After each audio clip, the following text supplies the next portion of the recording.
Alô, e aí, tudo bem com vocês? Eu sou a professora Janaína e agora nós vamos começar mais uma aula e é muito importante que nesse momento você se mantenha em casa, lave sempre bem as suas mãos, passe o álcool gel na medida do possível e encontre um lugar bem confortável para que a gente possa dar início. Vamos lá? A nossa aula de hoje, a gente vai falar um pouco sobre o comércio.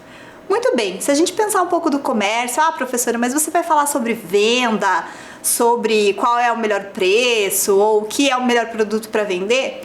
Não é bem por aí que a gente vai seguir. A gente vai falar um pouco sobre a história do comércio, né?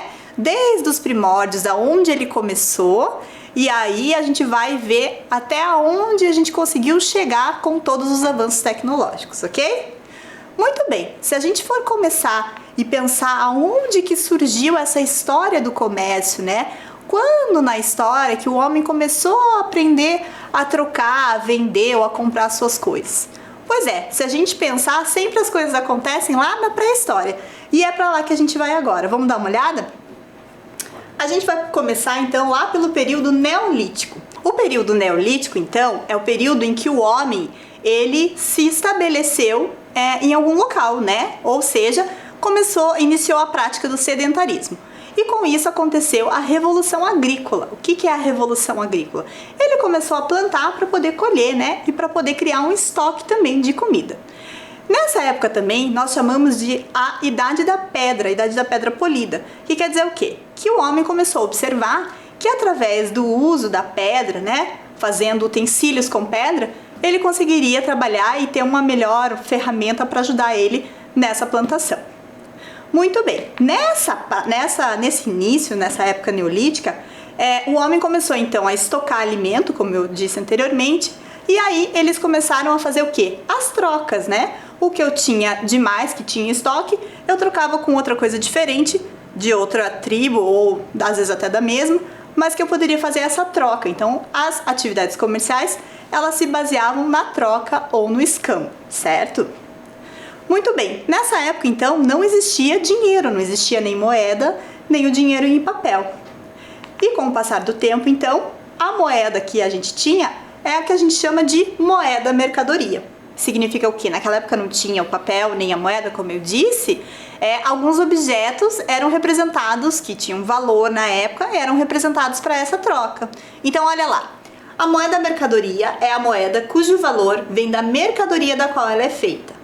A moeda mercadoria consiste de objetos que possuem valor neles próprios, bem como valor em seu uso como moeda, que é o caso das imagens que estão ali, né? O gado, algumas conchas, o sal, que era utilizado para conservar os alimentos, e também alguns panos, certo?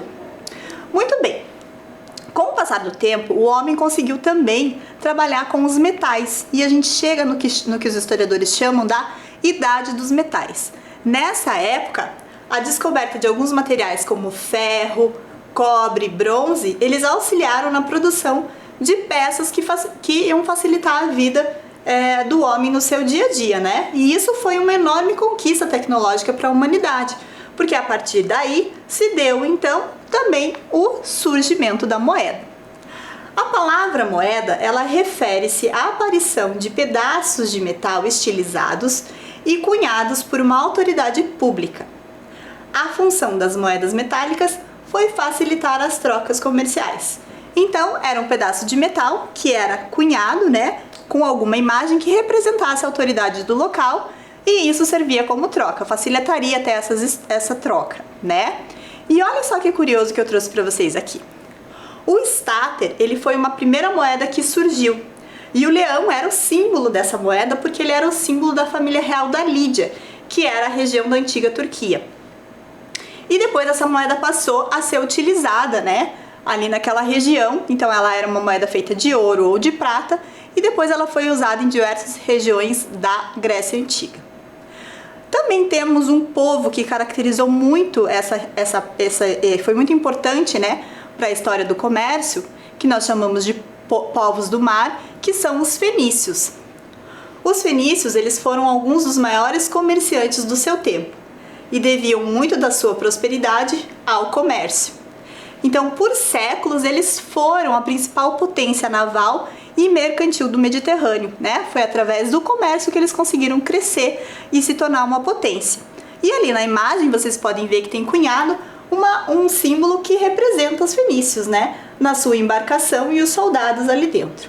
É uma imagem muito bonita, não é mesmo? Os fenícios, até mesmo, eles obtiveram o seu nome, né? Veio do grego, mas foi por causa das suas atividades comerciais. O seu produto principal, né? O seu produto mais célebre que tem ali na imagem, era uma tinta púrpura, que em grego era conhecida como fenos, e daí vem o nome de fenícios, e ela era retirada de alguns caramujos marinhos. E ela tinha essa cor púrpura. Essa tinta ela servia para tecer os tecidos, e ela, como ela era uma tinta que realmente fixava, né, a cor fixava nos tecidos, ela era muito valiosa, ela valia como ouro. Então, por isso que os gregos tiveram esse nome, né? O nome vem dessa tinta chamada fenos. É uma história curiosa e interessante também, né? E já que a gente está falando de navegações, a gente vai passar por uma outra era, a Idade Média, mas que também tiveram alguns eventos importantes que também têm a ver com as navegações, né? Que foram as grandes navegações. Então, olha lá. Era dos Descobrimentos é a designação dada ao período da história que decorreu entre o século XV e o início do século XVII. Portugueses, espanhóis e alguns países europeus exploraram intensamente o globo terrestre em busca de novas rotas do comércio. Então, foi um momento, né, em que esses povos eles se lançaram ao mar para buscar essas novas rotas de comércio, né? Mas também tinham muito medo, porque não sabiam o que eles iriam encontrar. E existiam algumas lendas, alguns mitos que diziam que a Terra era quadrada, que existiam alguns animais ferozes, que quando acabasse a Terra eles iriam ser engolidos. E por aí eles também conseguiram ter um avanço da ciência mostrando que não, né? Que isso na verdade não passava de lenda e de mito. Muito bem, foi nessa época também da Idade Média que aconteciam as feiras medievais. Olha lá. As feiras eram encontros entre mercadores que vinham de diversas partes da Europa para comprarem e venderem os seus produtos. É isso que acontecia. Então eles iam lá para poder vender os seus produtos, né? Fazer essas trocas. E está representado naquela imagem ali, né? Que é uma tela, que é uma feira chamada Feira Engante, na Idade Média, e é um quadro que está no Museu de Belas Artes da Bélgica. Então, nesse momento que essas feiras existiam, vinham de diferentes lugares da Europa, diferentes mercadores com as suas mercadorias e também com as suas moedas representando o lugar de origem, né? E aí o que acontecia? Então, olha só. A moeda servia como base de troca para compra e venda das mercadorias. E existia então um intercâmbio, né, entre diferentes lugares do mundo para que se usasse nessas negociações. E para que se igualasse o valor dessas moedas, para que não tivesse uma moeda que valesse mais ou para que tivesse essa negociação, foi aí que se deu o surgimento então dos cambistas, dos bancos, dos banqueiros, das taxas, dos juros e principalmente do lucro, né? Muito bem, só que essas feiras, com o passar do tempo, claro que elas não existem mais como elas eram antigamente, mas elas ainda continuam existindo. Vocês querem ver? Então olha só. Nós temos, por exemplo, hoje em dia, em Madrid, a Feira El Rastro, que é uma feira de rua muito popular e que se encontra de tudo e que as pessoas comumente vão, principalmente nos finais de semana, né? Nós temos também em Londres a Old Spitalfields Market, que ela existe há mais de 350 anos e ela é considerada um dos principais lugares para venda de antiguidades. Nós temos também a Feira de San Telmo, em Buenos Aires, que ela é a mais tradicional feira da cidade. E em Curitiba, você já ouviu falar de alguma feira? Olha só, nós temos a Feira do Largo da Ordem, né? Que ela acontece sempre, tradicionalmente, aos domingos, mas devido à pandemia, tiveram algumas restrições para que ela pudesse acontecer, né? Mas nós esperamos que tudo isso passe logo para que a gente possa voltar ao normal e poder frequentar essa feira aos domingos, né?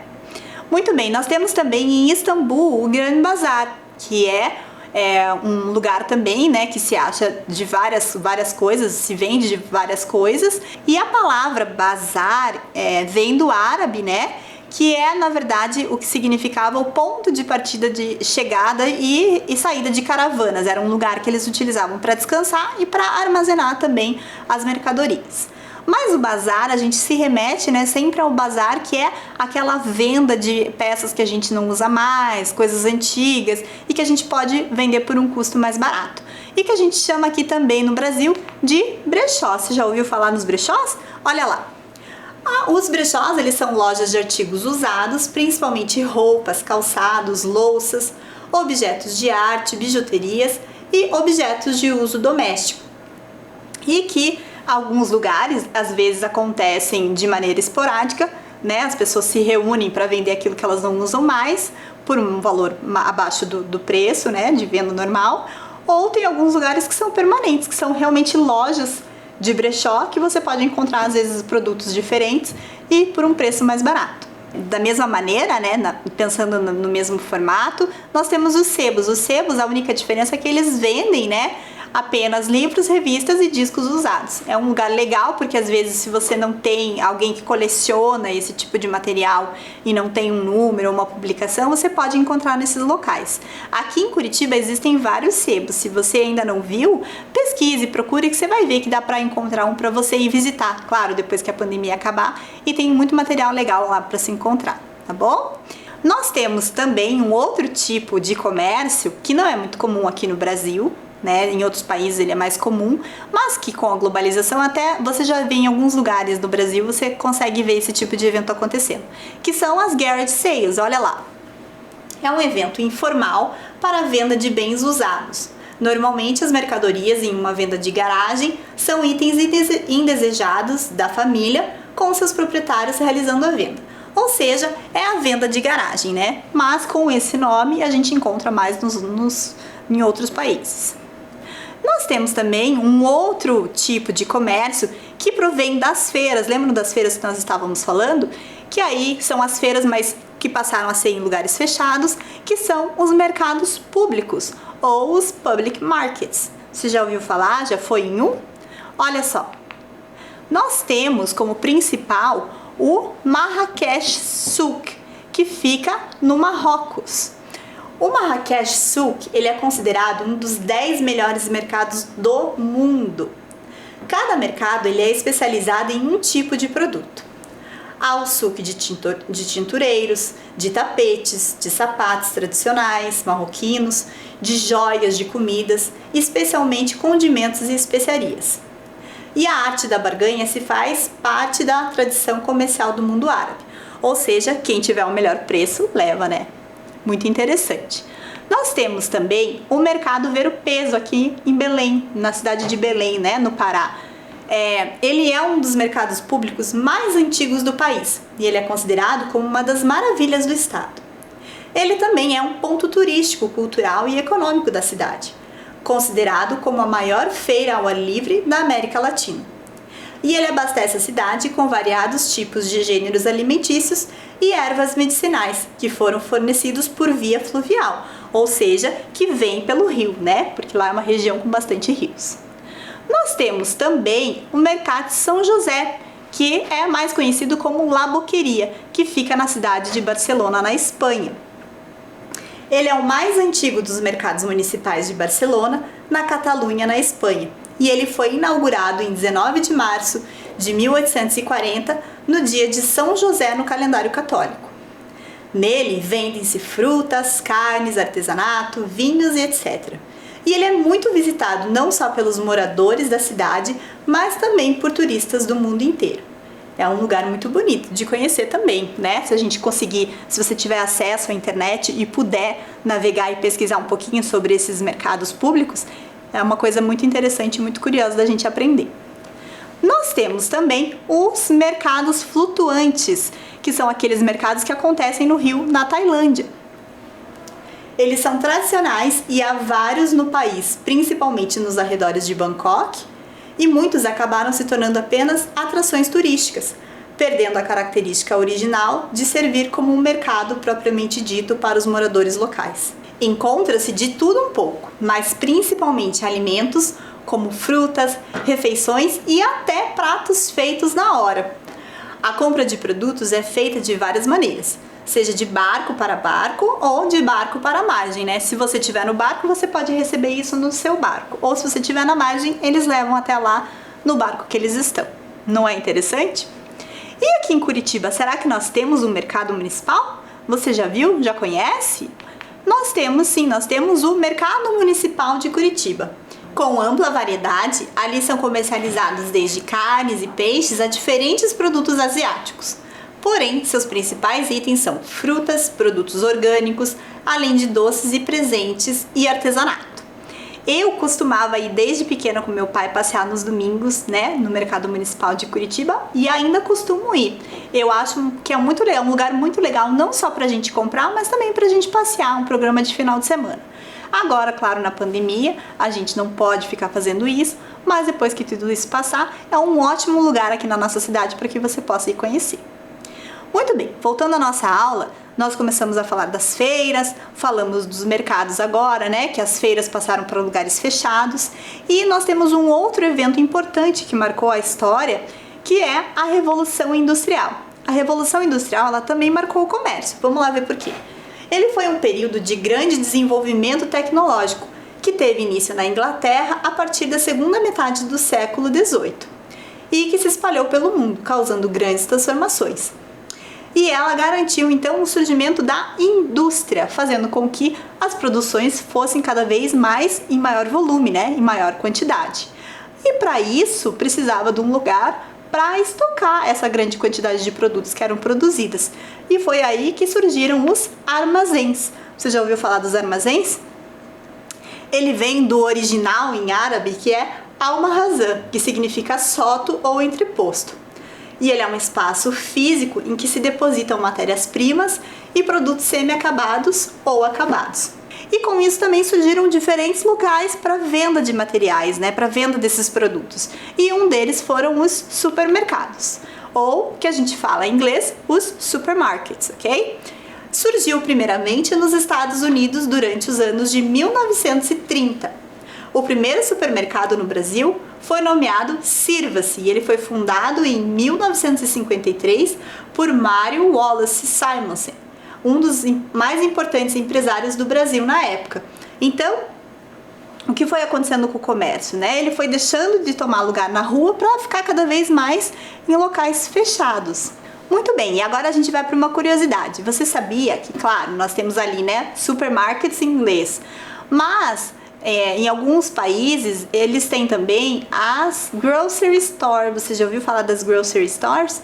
Eles são lugares que, na verdade, se a gente fosse traduzir para o português, seriam mercearias, quitandas, mas comumente nos países lá fora as pessoas costumam dizer que ao invés de elas irem para o supermarket para fazer as suas compras do dia a dia, elas vão para as grocery stores. Então é quase a mesma coisa que o mercado, mas tem essa diferença na definição do conceito, né, da palavra.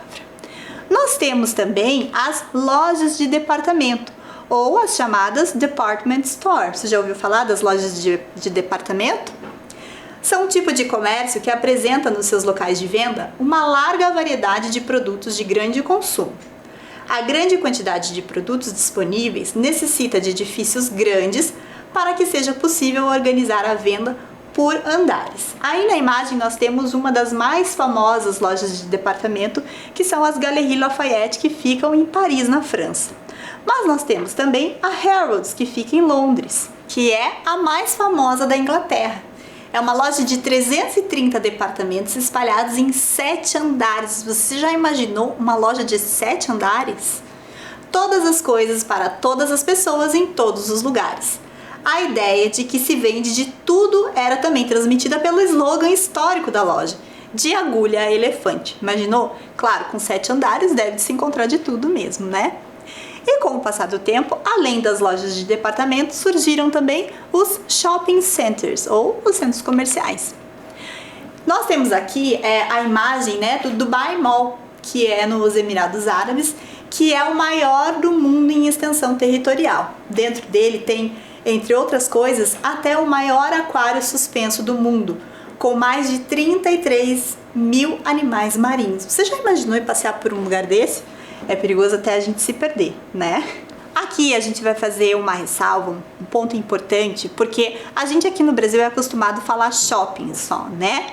Mas, na verdade, isso é uma forma até errada da gente falar, que a gente teria que falar shopping center, porque shopping só, se a gente for falar em outro lugar, vai se remeter à compra, e a compra eu posso ir em qualquer lugar. Quando eu tô falando do centro comercial específico, eu vou ter que falar que eu estou indo ao shopping center, ou shopping mall, que é outra maneira também de se referir a um centro comercial. Mall, ele é a abreviação de shopping mall. Se refere então ao centro comercial que aqui no Brasil a gente chama de shopping. E um lugar é um lugar, né, coberto que contém várias lojas e restaurantes. No Reino Unido eles costumam dizer shopping center, mas vamos combinar então que a gente nunca vai dizer só shopping, porque aí a gente não sabe o que tipo de compra que a gente está indo fazer, combinado? E nós temos também agora, com o avanço, né, da tecnologia e principalmente nessa época de pandemia que a gente não pode sair de casa para ir para os lugares para comprar, o crescimento e o avanço do comércio digital. O comércio digital, ele é um tipo de transação comercial feita especialmente através de um equipamento eletrônico, como por exemplo computadores, tablets e smartphones. É tudo que a gente faz para comprar, que a gente usa a internet. Ao invés da gente ir até o lugar, a gente clica lá e acaba recebendo isso em casa. Mas para a gente receber essa compra, essa mercadoria em casa, tem toda uma transação que é feita, desde a hora que você clica o botão lá do computador ou do teu telefone que você quer pedir alguma coisa para comprar, até as pessoas entenderem qual é o tipo de mercadoria e isso chegar na sua casa. Muito bem, então nós vimos toda a história do comércio, né? Desde a pré-história até o comércio, até a chegada do avanço da tecnologia, o comércio digital. E agora nós vamos passar então para a nossa atividade. Estão preparados? Vamos lá então. A atividade de hoje a gente vai pensar um pouquinho em inglês, ok? Combinado? Então, que tal a gente ir fazer as compras, né? Let's go shopping, ok? Se eu fosse falar para vocês aonde eu posso comprar, então eu vou colocar ali alguns exemplos de alguns produtos e vocês vão ter que escolher aonde será que eu consigo encontrar esses produtos com mais facilidade. É lógico que se a gente pensar nos shopping centers agora enormes, que tem variedade de coisas e de produtos, a gente poderia encontrar até nos dois. Mas a gente vai pensar assim com maior facilidade. Seria nos shopping centers ou nas grocery stores, ok? Então, where can I buy? Eu vou colocar ali a imagem e vocês vão ter que escolher em qual desses dois lugares a gente poderia encontrar com mais facilidade, ok? Vamos começar então? Olha lá. Se eu tiver uma t-shirt, né? Uma camiseta, aonde será que eu encontraria com mais facilidade? Num shopping center ou num shopping mall ou numa grocery store? Eu vou dar um minutinho para vocês e a gente já volta.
E aí, conseguiu acertar? É lógico que se a gente quiser comprar uma t-shirt, uma camiseta, nós vamos encontrar com mais facilidade no shopping center ou no shopping mall, né? Vamos para a próxima então? Agora, se eu quiser comprar algumas frutas, some fruits, aonde será que eu tenho mais facilidade de encontrar? Num shopping center ou no shopping mall ou numa grocery store? Mais um minutinho e a gente já volta.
E aí, where can I buy some fruits? Shopping center ou grocery store? Grocery store, claro, né? Tem muito mais facilidade de eu encontrar. Vamos para a próxima? E agora? Shoes. Where can I buy shoes? Será que eu compro no shopping center, no shopping mall ou na grocery store? Mais um minutinho e a gente já vem com a resposta.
Muito bem, e aí? Aonde será que a gente encontra com facilidade o sapato? Será que é num shopping center, no shopping mall ou na grocery store? Claro que é no shopping center, no shopping mall, né? Muito bem, vamos para a última então? E agora, pasta. Where can I buy some pasta? No shopping center, mall ou uma grocery store? Mais um minutinho para você pensar aí, já eu volto.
E aí, conseguiu descobrir? Aonde que você pode comprar aí um macarrão com facilidade? No shopping center, shopping mall ou na grocery store? É claro que é na grocery store. Isso aí, muito bem, espero que vocês tenham gostado aí da atividade. Para finalizar a nossa aula, eu vou deixar também para que a gente possa assistir um videozinho sobre a história do comércio, que vai resumir tudo que a gente viu até aqui, ok? Vamos assistir? Confere comigo!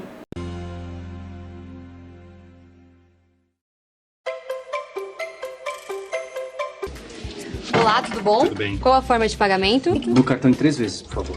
Ok. Hoje em dia podemos pagar em dinheiro, cartão de crédito, de débito ou até mesmo financiar uma compra. Mas nem sempre foi assim. Obrigado. Houve um tempo quando nem mesmo dinheiro existia. Mas quando será que o comércio se tornou tão indispensável na vida das pessoas? Quando o homem deixou de ser nômade e passou a cultivar a terra, surgiu o escambo. Com o domínio das técnicas agrícolas, as comunidades começaram a produzir mais do que o necessário para seu consumo. E o que excedia era trocado com outras comunidades. O escambo ele nasce daí. Você troca um produto por outro, um produto por serviço.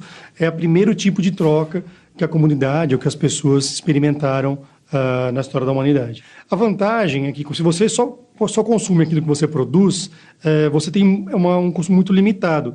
A partir do momento que você consegue fazer trocas daquilo que é produzido, você consegue sofisticar e ampliar o seu leque de consumo. Como o dinheiro ainda não existia, várias mercadorias foram usadas como moeda de troca ao longo do tempo. Sal, açúcar, metais preciosos e até o gado. O gado era uma mercadoria que era bem aceita por todos, porque ele tinha facilidade de locomoção, então mesmo que a pessoa, a comunidade mudasse de local, o gado poderia ser levado junto. E daí até existe um termo que a gente é conhecido hoje como o capital, porque capital vem de capta de cabeça, que é o patrimônio. Então você tem um patrimônio, seu colocado em gado, já permitiu uma certa reserva. No No século VII a.C., a necessidade de possuir um dinheiro durável e fácil de transportar levou à invenção das primeiras moedas, no reino da Lídia, onde fica a atual Turquia. A partir do surgimento da moeda, né, as trocas comerciais elas são muito facilitadas. E aí você tem o surgimento dos povos comerciantes, né? Você tem lá os fenícios, lá na antiguidade ainda, os povos da Mesopotâmia, que já faziam o comércio na região e até por todo o Mediterrâneo. O comércio tornou-se cada vez mais importante. Na Idade Média, por exemplo, foi impulsionado pelas grandes navegações e pelas rotas estabelecidas entre as cidades. Para fazer negócios, os comerciantes percorriam grandes distâncias em caravelas e, quando chegavam a seu destino, ocupavam mercados, feiras e praças. Você tem Portugal e Espanha com os primeiros estados nacionais que surgem nesse período, né? E não é por acaso que eles dão início às grandes navegações, né? Como estados independentes e bem estruturados, né? Centralizados, eles têm condições de capitalizar, de organizar as finanças do reino para esse novo empreendimento, que é descobrir novas terras, em busca de novos caminhos. E aí você tem ampliação do comércio para a África, para a Ásia, para a América, e aí sim o comércio se torna mais internacional e mundial. No Brasil, o comércio se expandiu com a chegada da família real, em 1808. Uma das medidas tomadas por Dom João VI nessa época foi abrir os portos às nações amigas. Mesmo como colônia de Portugal, o Brasil passou a fazer negócios diretamente com outros países. Além disso, o movimento dos navios fez com que várias lojas se instalassem nas cidades portuárias, intensificando o comércio local. Esse processo trouxe uma mudança muito grande para o Brasil, né? Tanto do ponto de vista econômico, político, mas também da parte de vista comercial. Essas pessoas vêm, primeiro, com hábitos de consumo diferentes, com necessidades, com expectativas muito diferentes e com coisas que não haviam aqui no Brasil. Então, por exemplo, o consumo de vela, de barbante, pianos, papel de parede, perfumes, talheres, todo esse tipo de coisa que praticamente não existia na colônia começa a se chegar. Até o século XIX não existiam lojas como conhecemos hoje. Os estabelecimentos comerciais costumavam ser pequenos e ter apenas alguns tipos de produtos. E a maioria das mercadorias era vendida assim, a granel. Não existia muita diferenciação entre quem fabricava e quem vendia. Então, muitas vezes, o próprio fabricante ele produzia um sapato, por exemplo, e nos fundos da loja ou no depósito é quando ele vendia aquela mercadoria. Com o tempo, esse processo foi se aprimorando e começam a surgir pequenas lojas especializadas. E esses produtos começam a ser trazidos do depósito para a frente de loja.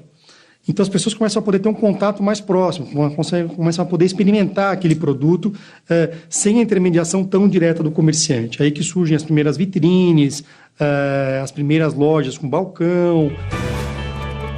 Já fora do Brasil, o século XIX trazia outras novidades para o mundo do comércio, as lojas de departamento. As lojas de departamento surgiram porque existia a necessidade de fazer uma relação de comércio diferenciada de como era antigamente das pequenas mercearias. A vida econômica e social do Brasil também passava por transformações. A industrialização impulsionou o crescimento das cidades. Especialmente em São Paulo, várias famílias aplicaram os lucros com café na fabricação de produtos que antes eram importados. O comércio passava também a ocupar lugar de destaque. Então, dessa época, nascem também as primeiras lojas de departamento no Brasil. Você tem a Casa Garro, no Rio de Janeiro, Casa Masson. Em São Paulo, o Mapping, que também é do começo do século XX. A Casa Alemã, que era muito conhecida também em São Paulo. São os primeiros exemplos das lojas de departamentos. E eles refletem esse momento da economia brasileira também, em que você tem pessoas já trabalhando, né, em serviços, na indústria, começam a vir pessoas mais do campo para a cidade, as cidades começam a crescer e há uma necessidade de você oferecer mais produtos, mais variedade. Na mesma época, os supermercados começaram a mudar o jeito de vender alimentos. A primeira loja deste tipo surgiu em Nova York, aliando alto atendimento a preços mais baixos.